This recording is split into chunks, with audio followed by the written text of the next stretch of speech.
Only have we experienced the death of Brodus Perry to violence, but the rumors swelling around his murder leave us shocked and shaken. To those of you who are wondering, how could this happen? How could this happen? I felt so used and worthless, and I just felt like trash. Like, who does that to somebody who they say that they love? I told him, Tasha, just go let him see you. Go see why. And that's what I did. I just drove so I can see him face to face and hope that I can get something from him besides the fact that he broke up with me with a disappeared text. And as I was driving, he did text me, and as he was telling me that he still loved me. So I was trying to just figure out what was going on. Like, okay, no one's behind me. And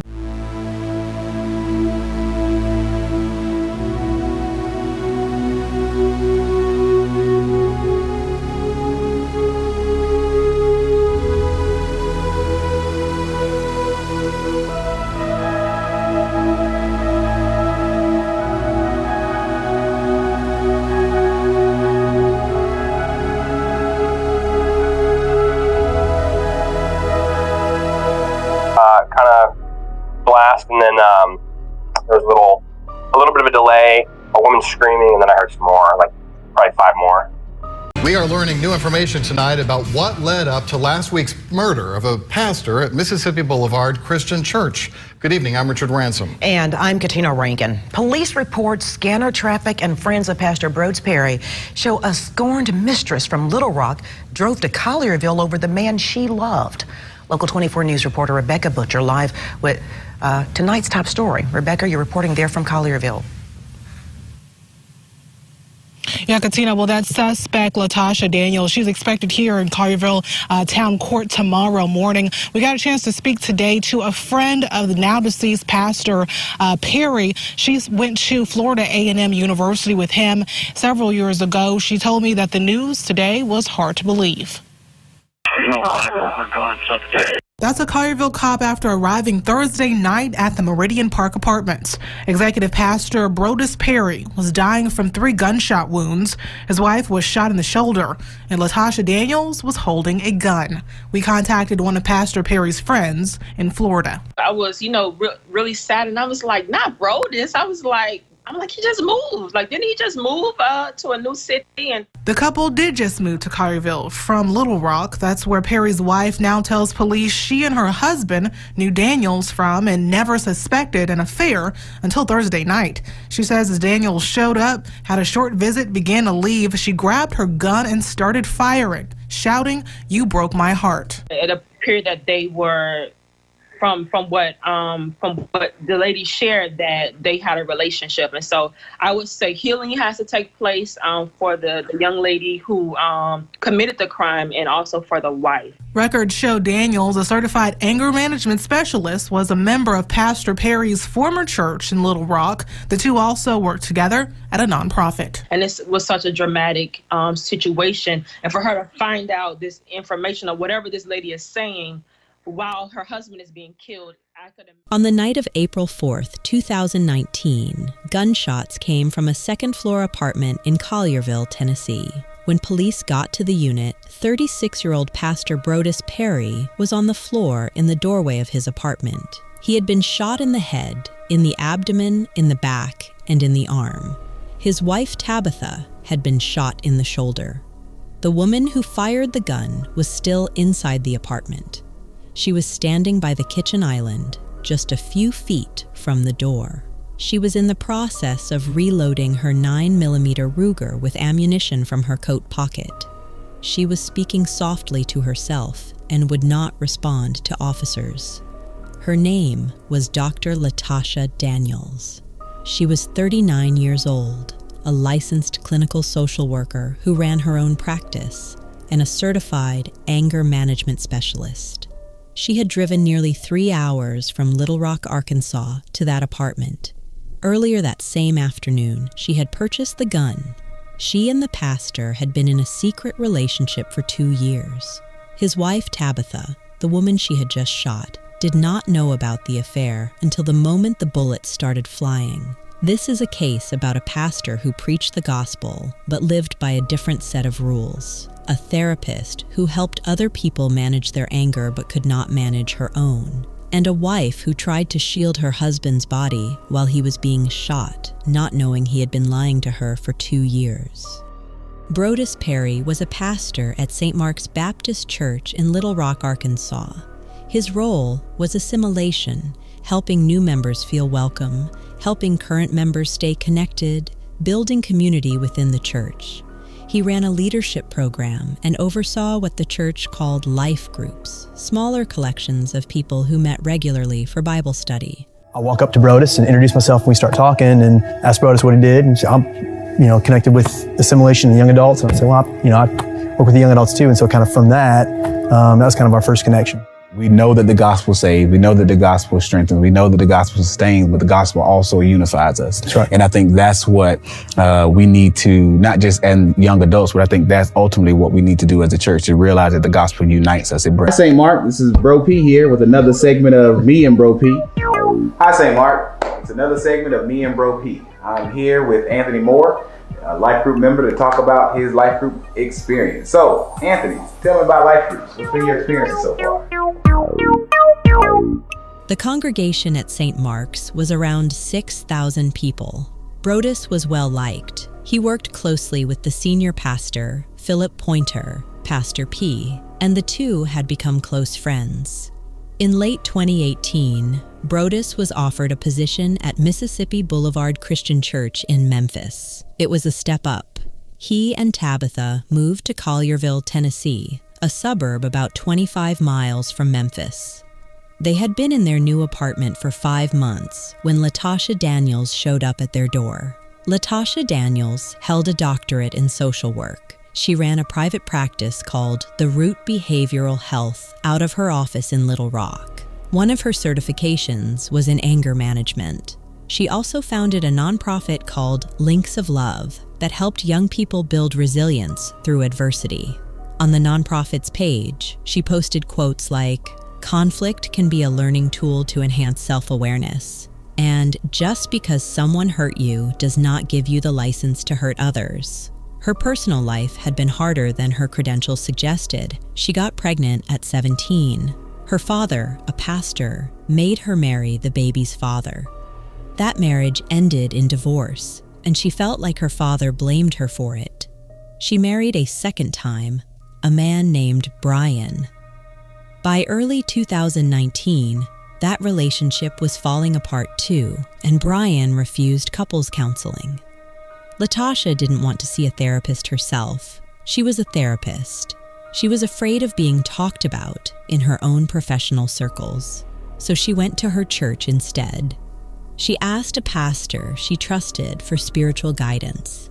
She went to Brodus Perry. They already knew each other from the life groups at St. Mark's. Brodus had selected Latasha as one of the leaders. They were in the same 8-person cohort. Over time, the group grew close, and Latasha and Brodus built a rapport. When her marriage started falling apart, she asked him for one-on-one counseling. He agreed. They met at her office because she wanted to be somewhere she felt safe enough to be vulnerable. The first session lasted about 2 hours. She opened up about everything: her marriage, her pain, her history. The second session came 2 or 3 weeks later. This time, Latasha asked Brodus about something from the first meeting. He had kept his hands in his coat pockets the entire time. She asked why. He told her he was trying to maintain his professionalism. During that second session, while she was talking, Brodus reached over, grabbed her chair, pulled her toward him, and kissed her. They had sex that day in her office. A woman came to a pastor for help with her marriage. Within 2 sessions, the pastor was sleeping with her. The affair lasted 2 years. Almost immediately after the first time, Brodus set rules. They could only communicate through the Confid app. Messages deleted the moment they were read. When Brodus traveled, Latasha was expected to follow at her own expense. In hotel rooms, she was to remain undressed at all times. If something happened to him medically, she was never to call 911. Only Pastor P, who knew about the affair and could handle things quietly. In public, she was never to approach Brodus unless he spoke to her first. And toward the end, she was to address him as Sir. While this was happening, Brodus was also part of a 3-person online group chat about ethical non-monogamy. He posted video messages talking about his marriage in detail. So I've been thinking about, the past couple weeks in terms of expanding, my ethical non-monogamy, and just kind of sort of like, well, baby, I got a couple questions. I'm just curious, She knows about the group, everything like that. So I was like, when do you want to know? When do you want to know that there's someone who has my interest or someone who I would like to pursue? Do you want to know the moment that I feel like it's more than just banter? Do you want to know at the moment that I would like to begin to banter? Do you want to know once I feel like it might be a thing beyond banter? Or what? Because this is kind of new for us, right? Because, girlfriend, Tasha, that's easy. That's been 2 years. That's been it for the most part. In those videos, he said Tabitha knew about Latasha. He said Tabitha had given her approval, that Tabitha had chosen Latasha as his girlfriend. He called them sister wives. He talked about expanding to see more women and said Tabitha was fine with it because of how honest and transparent he had been. Because we were in this relationship, but at the same time, like I said from the outset, I want to be respectful, but I also want to let you know that, your opinion matters. But at the same time, I don't want you to put me in a box, right? Because while we talked about it in theory, this is now the practice part. And with Tab being perfectly fine with, the situation, because how I've handled and been honest and transparent and open with her with regard to this current relationship, me expanding it is not an issue for me. Basically, she told me, hey, we can talk about it when you think it's worth talking about. But the way that you handle this, I'm fine with, and I trust your judgment because you haven't given me a reason not to. He told Latasha a different version. He said Tabitha had agreed to the concept of an open marriage, but he hadn't told her about their relationship specifically. Not yet. And then there was Tabitha's version. She knew nothing. She never agreed to an open marriage. The only thing that ever happened was Brodus mentioning a book he thought she should read. She figured out it was about open marriages. She was not interested. One time he told me about a book that he wanted me to read. That was about the extent of it. Hey, I read this book. I think you should read it. Did he tell you what it was about? I think I've gathered what it was about, yeah. What did you gather it was about? I gathered that it was about people who are in open marriages. And is that something that you were interested in? No. When Brodus moved to Memphis, the affair continued, but he started pushing for more. He wanted to see other women. When Latasha said no, he used it against her. He told her his wife was on board, so why wasn't his girlfriend? When she still refused, he pulled back emotionally, gave affection, then took it away. He knew exactly which buttons to press. 3 weeks before the shooting, Brodus was in town at a hotel. That night, during what Latasha expected to be intimacy, he became physically violent with her. He pulled her hair, hit her repeatedly, and was rough in a way he had never been before. Afterward, he rolled over and refused to touch her. The next morning, he left without explanation. Latasha told the court that night broke something inside her. She went to stay with a friend who was a fellow therapist because she needed someone to watch her. She was not safe. On April 4th, 2019, Brodus sent Latasha a message on Confide. "I think our time is up." The message deleted itself after she read it. 2 years ended in a sentence that no longer existed. At 3:14 that afternoon, Latasha wrote a suicide note on her phone.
2019 at 3:14 p.m. Can you read that letter to the jury?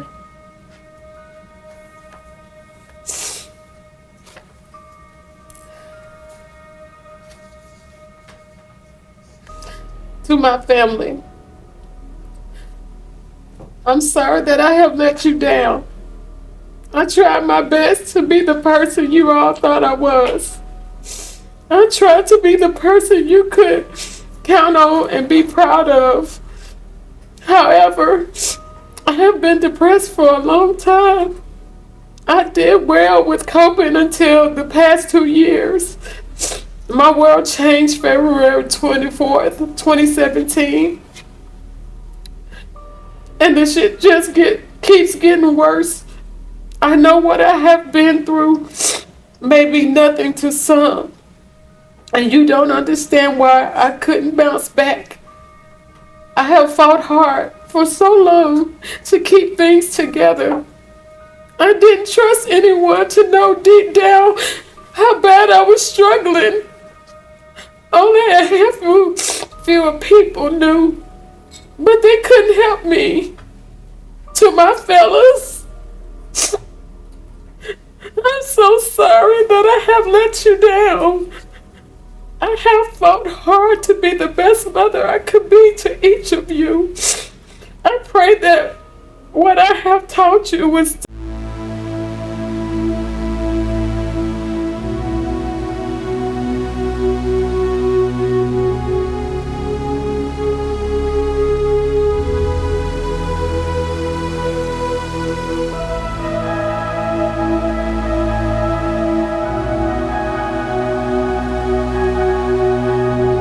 wall, a Ruger EC 9S 9mm.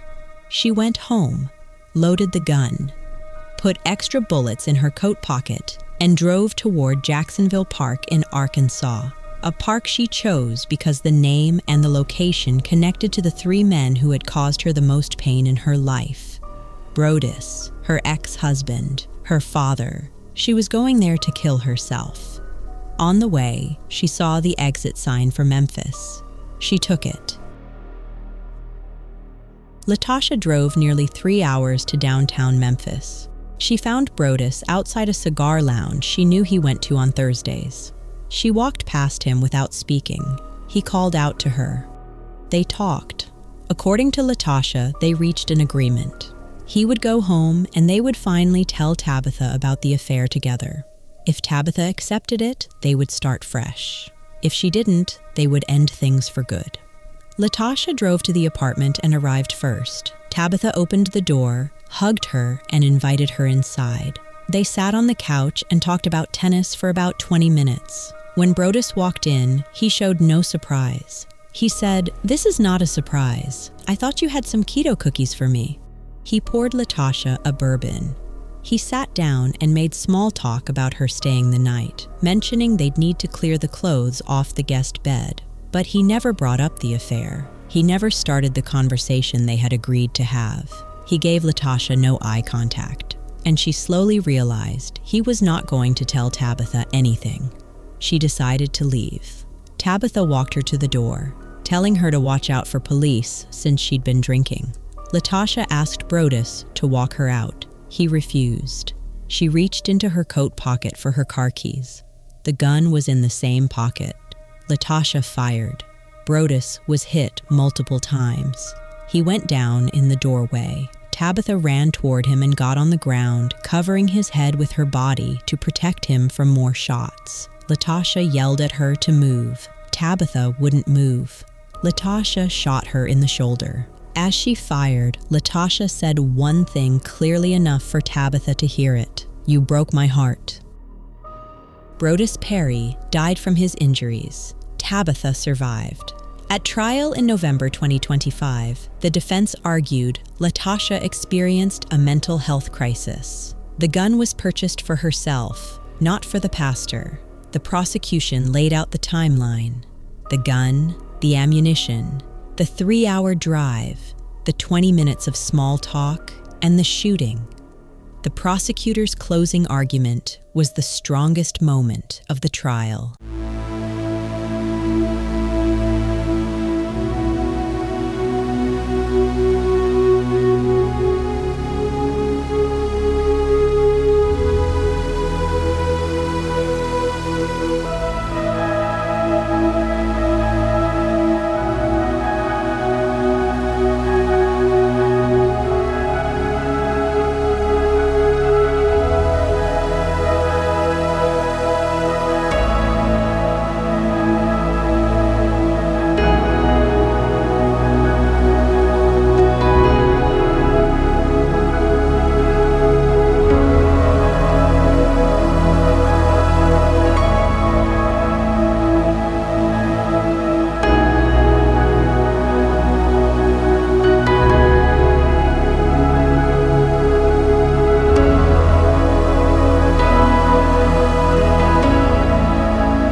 guys will forgive me. But please know, I never meant for any of this to happen.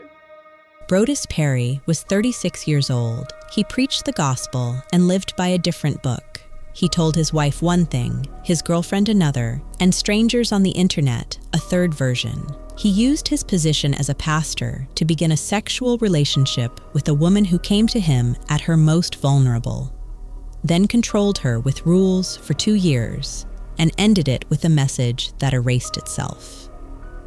Latasha Daniels was 39. She spent her career helping people manage their emotions. She founded a nonprofit whose guiding principle was, just because someone hurt you does not give you the license to hurt others.